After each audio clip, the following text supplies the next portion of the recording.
নারায়ে তাকবীর বলুন না জোরে। কথাই বলে আল্লাহ ছাড় দেয় কিন্তু ছেড়ে দেয় না।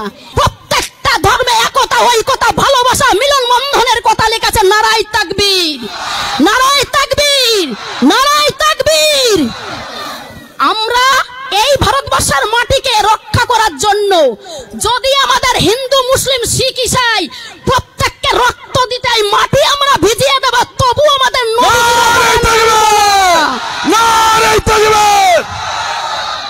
তবু আমাদের নবীজির অপমান মানব না। কারণ আমাদের বিশ্ব নবী হযরত মুহাম্মদ জি হচ্ছেন একজন শান্তির দূত, যিনি বলেছেন তোমার বাড়ির পাশে যদি কেউ যদি অনাহারে দিন কাটে, যদি তারা দুঃখে দারিদ্রতে থাকে, যদি তারা কষ্টে থাকে, তাদেরকে তোমার থেকে একটু খাবার তাদেরকে দাও।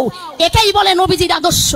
আমাদের নবীজি বলেছেন তোমরা সবসময়ের জন্য শান্তি সৃষ্টি করবে, অশান্তি সৃষ্টি করবে না। ইসলাম ধর্মের অর্থ মানবতা দেখায়। ইসলাম ধর্মের অর্থ ঐক্যতা হয়ে থাকে।